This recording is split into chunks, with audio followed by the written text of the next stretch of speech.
Okay, this is my game Cheez It. I set up the board already. It's a 7x7 grid.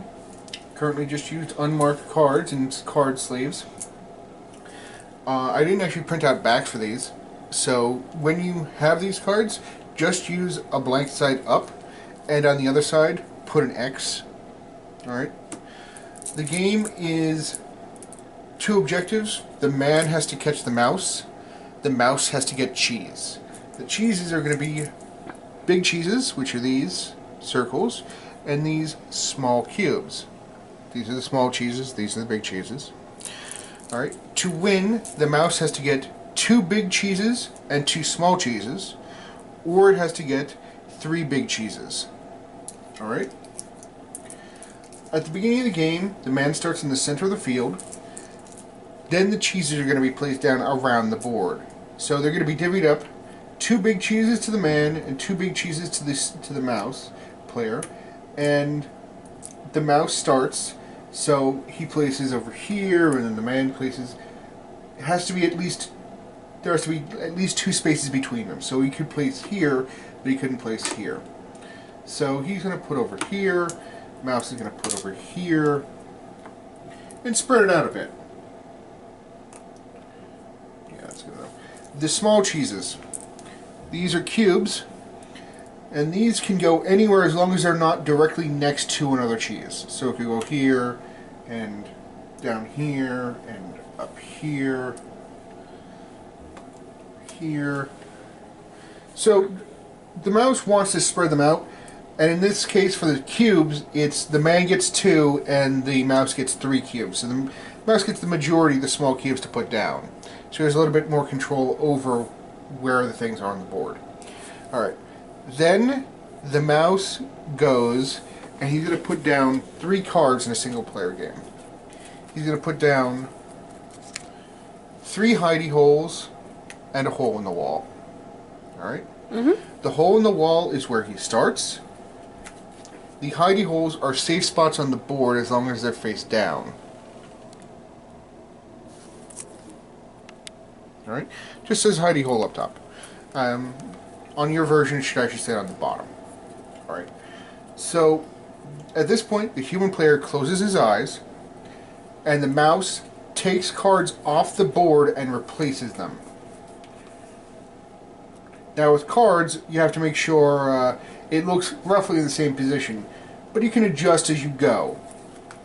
And that can also throw off the man as the mouse. So, something you might want to do purposefully is to slightly edge cards, but you can't switch cards around. So here, and here, and over here in the corner is where I'm going to start as a mouse. Alright. Now, if you notice, these cards are face down, so you're not going to remember where they are. So we have a way of keeping track of these. Although these were written upon, these are the only ones that I have with me, there's down and across. Now, over here, I'm starting, this is the top, so this is 1 on down, and this is 7 down, and this is 1 across, and this is 7 across. So this would be 7, 7. The human starts on 4, 4. Alright? So when you're placing these down, you're going to put down on these to mark, say 3, 5. I don't actually remember which positions I put them on at the moment, but you can put down dice on here to make sure you remember, and the coins are good for this as well. Alright, so this is how you track where your hidey holes are. Now when you actually track movement, because the mouse is not on the board, the mouse will only come onto the board if he is the man's line of sight. So with that, you track with the cube and the brick. Alright, so each turn you're going to be moving these around, and I put them at the bottom with a wide space on the top. So these can move without moving those up top. And although I don't really have space for it at the moment, you're going to hide these behind the card stacks, or the card boxes. So this is where the mouse will be playing from behind this, while the man gets to see this. Alright. Taking this off. Okay, shot up like that.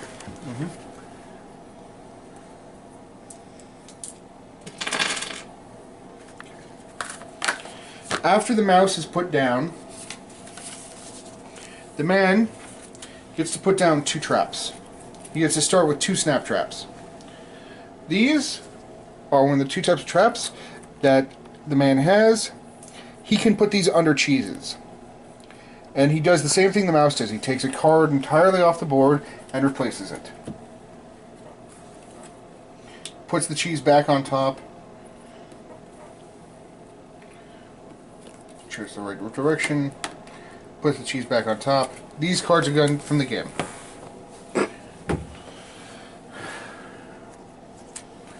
Oh, space constraints. Okay. The man's going to start in this case. He's going to have movement cards. These tell him how many spaces he can move up top, his line of sight as he moves on the second line, and his line of sight as he's stopped on the bottom. So let's say, and on your first turn you're limited to movement 3 or less. So let's say I start with movement 3 as the man. I'm going to move 1, 2, 3. When I finish moving, or as I'm moving, I check these spaces, because I have a line of sight of 1 around me. These spaces, and then when I arrive, here and here, and here and here. And importantly, I flip over the card I land on. Alright? Then, the human player closes his eyes. The mouse moves up to 3 spaces a turn. So he's going to go from his starting spot, 1, 2, 3. Alright? So, then the man gets to go again.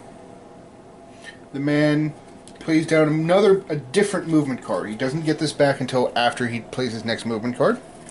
So he's going to play 2. He's going to go 1. He's going to check out 2 here. He's going to go here. He's going to flip this card. And he's going to check out 3 in a row. Alright? Then it's back to the mouse's turn. The mouse landed on this spot. It has a cheese on it. If he's standing on the spot at the beginning of his turn where there's cheese, he takes the cheese off the board. This is so the man gets to see that, where the mouse was at the beginning of this turn. Then the mouse gets to move. So the man knows where the mouse was, not where the mouse is. Alright? So he moves. So the guy has his eyes closed, and I seem to have forgotten where I actually put the hidey holes myself, but we're just going to say that he put a hidey hole here, just for convenience. And the mouse is going to check and says, oh, it's my hidey hole, and now the man gets to go. So the man is going to run over that way. He's going to play the 4. 1, 2, 3, 4. And if the mouse is on the hidey hole, the man can't see him. Even though right now the man doesn't have the line of sight, on the mouse's turn, the mouse isn't going to move, and the man's going to get to move again, and he's going to choose to move 3. 1, 2, 3. He flips over this card. The mouse is hiding here, and even though he's on his line, he's within the man's line of sight, the man does not get to see him. Alright? Now, when the mouse moves again later on, he moved off this space this turn. He goes 1, 2, 3. He lands on this, but it's a trap. It's the snap trap. So, on his next turn, after the man has gone, so the man moves away. 1, 2, 3. Checks the spot. Didn't see him.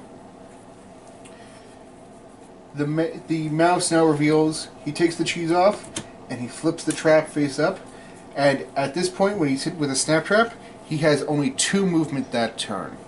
Alright? Now he can eat a small cheese on any turn to move 1 extra space. So if he really needed a jet, let's say the guy was down here, instead, he could have eaten one of these cheeses and moved 3 that turn. Normally he could eat it and move 4. Alright? After the mouse starts playing, starts stealing cheeses, the man has extra traps. Alright?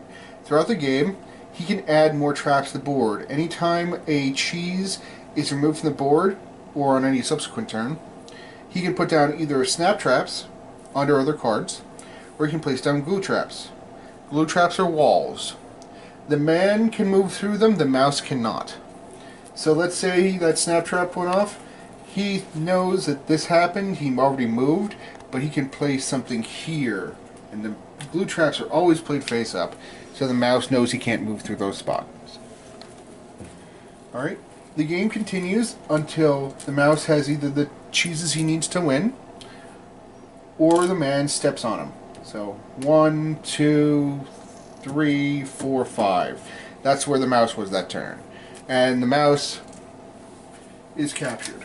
Now, this is aided by the fact when the man moves, that line of sight, let's see, he was here. The man played a line of sight of 4. This is not actually on the board, so 1, 2, he's checking these spots and he sees the mouse. He can run down there and catch him. And that's the game with 2 players. 3-player is a little bit different. The mice are actually competing with each other. So the man has to play double duty, trying to catch both mice. Just going to flip these over. In 3-player, the second mouse is going to be portrayed by the little panda meeple, with the little panda butt. Considered a rat tail. Oh. Okay. They're still not on the board. Going to use the same trackers before, but each person has a pair. Or has one. Or has... Each player has them. The mice do not get to know where each other are. They know where their starting positions are. That's a slight change. Actually, no, I'm sorry. They don't get to see where each other are at the beginning of the game. They're going to move completely independently of each other. So they're actually going to be hidden from each other as well as from the man. They're going to swap who goes first each round. That is going to be determined by... Where's the square? Here's the square. This is going to be passed between the 2 mice players to show which one's going first. If they land on the same cheese, the person who has the first player marker, when they would move again, gets to take the cheese. Both players... Only one person can take 1 cheese. So, at the beginning of the game, there's each player gets 2 hidey holes and 1 hole in the wall. And they're going to go independently, so one person puts down their hole in the wall and 2 hidey holes, and then the second player puts down 1 hole in the wall and 2 hidey holes. And meanwhile, the other players keep their eyes closed. Or turn around, or just make sure they're not watching the board. Now, the man, because he has to make up for that, he has a cat with him. Alright? The cat is a little panda head. The cat is a little unreliable, too. So, instead of having cards like the man, dice. Alright? And depending on what the cat rolls, the man can move him, the mice can move him, or he'll stay on the same spot. So with that, let's say that this was a 12, which I'm sure, or it's 11 or 12, moves him 3 spaces. The man gets to move. 1, 2, 3. He'd actually find both mice there, but the board's not actually set up. But he has a line of sight of 1 as he moves. And he does not flip cards, unlike the man. Alright? The mice, again, move independently. For them, it's the same situation. They need to get 2 big cheeses and 2 small cheeses, or 3 big cheeses. In a 3-player game, all 5 discs are placed down. The mice get 2 each to put down, and the man gets 1. And during the small cheese phase, the man gets 3 big cheeses to put down, and the mice have 1 each. Do you mean 3 small cheeses? 3 small cheeses, what did I say? 3 big cheeses. Oh, wonderful. Yes. So he gets 3 cubes instead of their 1. And that's general setup. Mice go first, man goes, mice go, then the man puts the small cheese, and continue on from there. Determine randomly who starts. For the mice, they just roll off, so one of them is going to get the first player marker. And again, continues from there. On the first turn, the hole in the wall acts as a hidey hole. Alright? And that's it. The numbers for what these actually, for movement, it's in the rules. If I'm not mistaken, it was 6 to 10 to move 2. 11 and 12 move 3, the man moves in. And 1 or 2, the mice get to move him up to 2. So, in a 2-player game, the person who has the first player marker gets to move the mouse in their direction of their choosing. So 1, 2, that is, he moves them away from both mice conveniently, but that'd be it. Okay. This was just a brief setup and showing you how the basics work of Cheez-It. And I hope you enjoy, and I hope you play, and I hope I win. Alright.